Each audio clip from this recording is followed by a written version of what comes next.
Jordan రాజు అబ్దుల్లాతో ప్రధాని మోదీ మాట్లాడారు. Iran దాడులతో జోర్డన్ పరిస్థితిపై ఆందోళన వ్యక్తం చేశారు. జోర్డన్ ప్రజల శాంతి భద్రత శ్రేయస్సు కోసం భారత్ మద్దతుగా ఉంటుందన్నారు ప్రధాని. ఈ క్లిష్ట సమయంలో జోర్డన్లోని భారత ప్రజల్ని జాగ్రత్తగా చూసుకున్నందుకు అబ్దుల్లాకు కృతజ్ఞతలు తెలిపారు మోదీ. గల్ఫ్ దేశాధినేతలకు ప్రధాని మోదీ ఫోన్ చేశారు. గల్ఫ్ దేశాల్లో భారతీయుల భద్రతపై వారితో చర్చించారు.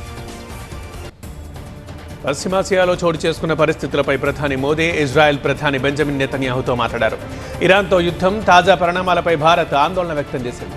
వీలైనంత త్వరగా యుద్ధ విరమణ అవసరమన్నారు. శాంతి దిశగా చర్యలు తీసుకోవాలని కోరారు మోదీ. ఇరాన్పై యుద్ధంతో ప్రజల్లో భయాందోళనలు నెలకొన్నాయి. హైదరాబాద్ పాతబస్తీలో పెట్రోల్ బంకుల దగ్గర జనం పెద్ద ఎత్తున క్యూ కట్టారు. వాహనాలకు ఫుల్ ట్యాంక్ చేయించుకోవడంతో పాటు క్యాన్లలో పెట్రోల్, డీజిల్ ని తీసుకువెళ్లారు. హైదరాబాద్ పాత బస్తీలో ఆందోళనలు కొనసాగుతున్నాయి. ఇజ్రాయెల్, అమెరికాకు వ్యతిరేకంగా నిరసన చేపట్టారు. ఖమేనీ ఫోటోలతో పాత బస్తీలో ముస్లింలు ర్యాలీలు నిర్వహించారు.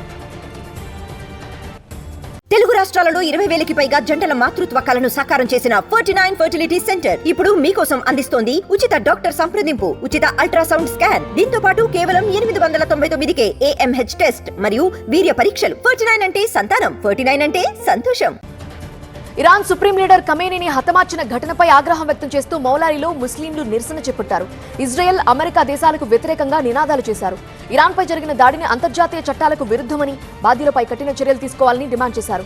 అవాంఛనీయ ఘటనలు జరగకుండా మల్కాజ్గిరి పోలీసులు బందోబస్తు ఏర్పాటు చేశారు. AP CM Chandrababu, deputy CM Pawan Kalyan ఇవాళ భేటీ అవుతున్నారు.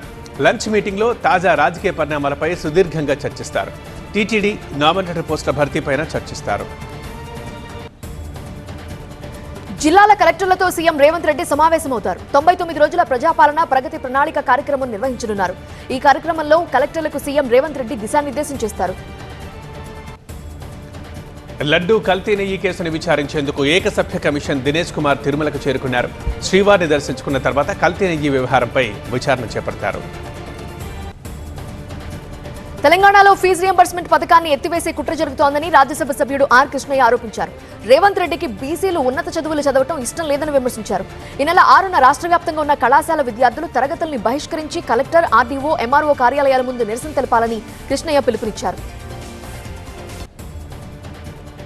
ఇవాళ దేశంలో సంపూర్ణ చంద్రగ్రహణం కనువిందు చేయబోతోంది. గ్రహణ సమయంలో భూమి ఛాయ నుంచి చంద్రుడు కుడి నుంచి ఎడమకు ప్రయాణిస్తాడు. గ్రహణం మధ్యాహ్నం 3:20 మొదలవుతుంది. 5:33 దాకా సంపూర్ణ గ్రహణం ఉంటుంది. 6:48 గ్రహణం వీడుతుంది. చంద్రగ్రహణం కారణంగా పలు ఆలయాలు మూసివేయనున్నారు. తిరుమల, కాణిపాకం, శ్రీశైలం, ద్వారకా తిరుమల, ఇంద్రకీలాద్రి, యాదాద్రి, వేములవాడ ఆలయాలు మూసివేస్తారు. సంప్రోక్షణ తరువాత దర్శనాలు పునః ప్రారంభమవుతాయి.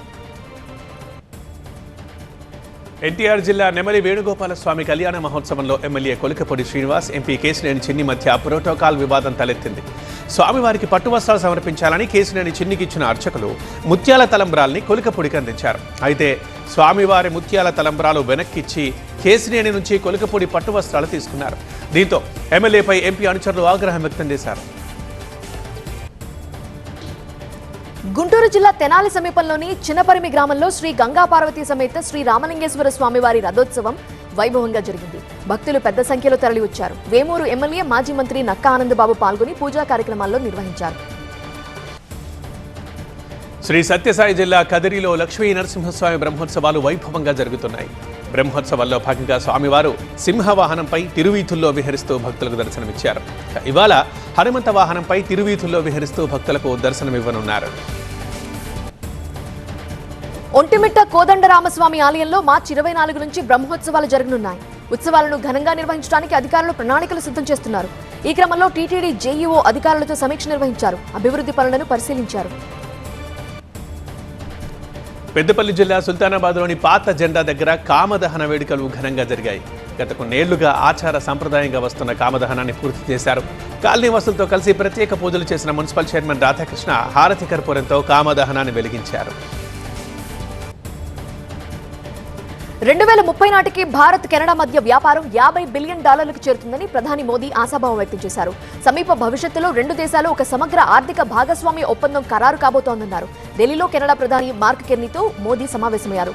రెండు దేశాల మధ్య కుదిరిన అవగాహన ద్వారా కొత్త పెట్టుబడి, ఉద్యోగ అవకాశాలు వస్తాయని మోదీ అన్నారు. కెనడా పెన్షన్ ఫండ్లు భారత్లో $100 బిలియన్ పెట్టుబడులు పెట్టాయని వెల్లడించారు. ఇద్దరు ప్రధానుల సమక్షంలో రెండు దేశాలు అనేక ఒప్పందాలు మార్చుకున్నాయి.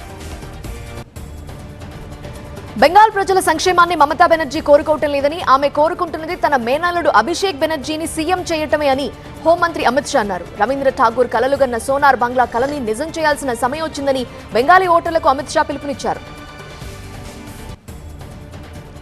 మార్పుకి బెంగాల్ సిద్ధంగా ఉందని రక్షణ మంత్రి రాజ్నాథ్ సింగ్ అన్నారు. వచ్చే అసెంబ్లీ ఎన్నికల్లో బీజేపీకి ఓటు వేయాలని, ఒక దేశం ఒక విధానం ఒక గుర్తు అని హౌరాలో రాజ్నాథ్ సింగ్ కొత్త నినాదం ఇచ్చారు. ధైర్యం, విప్లవ భూమి బెంగాల్ అని ఆయన హౌరాలో కొనియాడారు.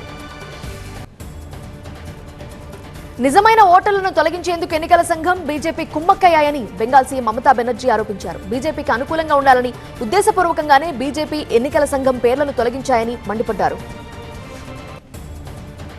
ఎన్డీఏ అన్నాడీఎంకే పొత్తు ఒక కామెడీ అని తమిళనాడు సీఎం డీఎంకే అధ్యక్షుడు ఎంకే స్టాలిన్ విమర్శించారు.